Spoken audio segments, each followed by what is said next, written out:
Pour démarrer cette série, j'ai commencé par faire 2 mind maps, 2 cartographies mentales. La première concerne les pro-sciences, anti-religion. La seconde concerne les pro-religion, anti-sciences. Donc je n'ai pas fait la cartographie mentale de l'uniformisation des deux, puisqu'en fin de compte, ce sera le résultat du travail que nous allons avoir à argumenter et à voir comment modifier petit à petit la structure de cette cartographie. Donc en fin de compte, quels sont les arguments et les méthodes qui vont permettre de résoudre l'uniformisation des deux cartographies mentales. Donc je vais commencer par vous présenter la plus courante, la pro-science anti-religion. Donc j'ai placé la religion et la science pour centre de réflexion. Donc je vais commencer par la religion. Alors quand on est pro-science anti-religion, un des premiers arguments qu'on va avoir, c'est de dire le problème de la religion, c'est pas tant la religion, ça va être le culte, et donc le culte qui va amener les guerres, les catastrophes et le terrorisme. Culte qui, de manière générale, n'apporte pas les preuves de la raison pourquoi on les fait, et donc qui est souvent considéré comme invalide, sans même regarder.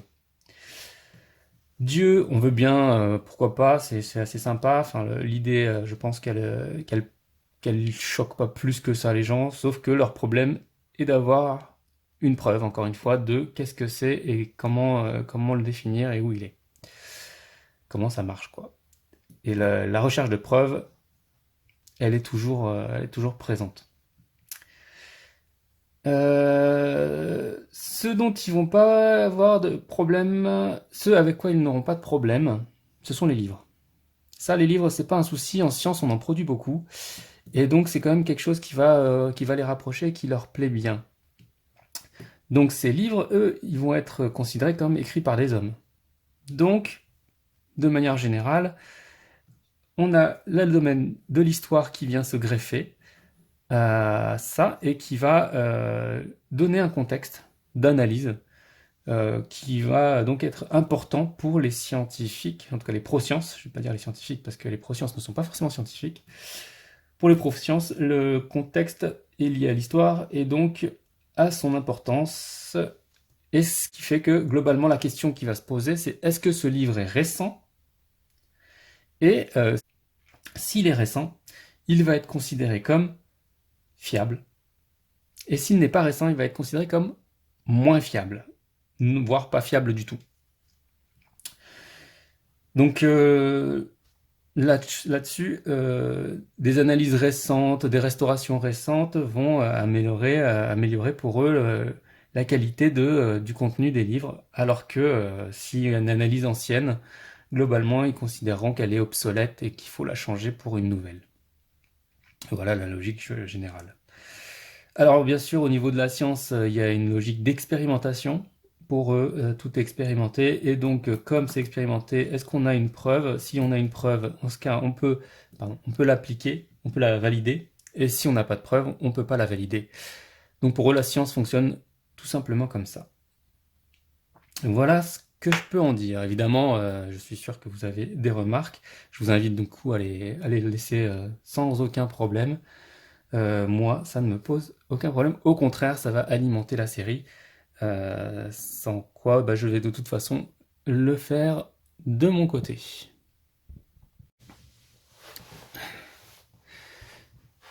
Et donc voici la cartographie des pro-religions anti-sciences. Donc nous retrouvons notre religion, notre science. Voilà. Et on va commencer par la religion. La religion est bien entendu associée au culte. Le culte qui, s'il est pratiqué, va mener vers la paix, le respect et l'amour, alors que la non-pratique du culte va amener vers les guerres, les catastrophes et les terrorismes.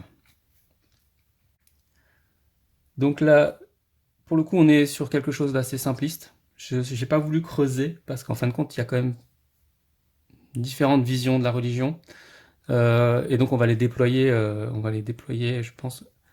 Parce qu'il y a différentes visions de la religion et toutes les religions ne s'appliquent pas de la même façon. Et donc comme ça va être varié, je suppose qu'il va y avoir plusieurs profils. Et on va évidemment creuser dans la voie dans laquelle ça vous intéresse, et sinon j'irai dans la voie qui m'intéresse.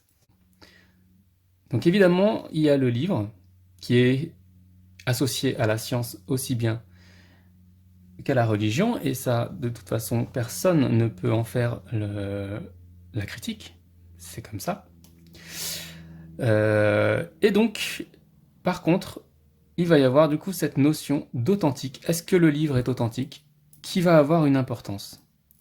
S'il est authentique, il va être fiable. S'il n'est pas authentique, il va être falsifié. Et s'il est falsifié, il est déjà moins fiable, voire à proscrire, ou en tout cas à mettre de côté en termes de savoir et de connaissances.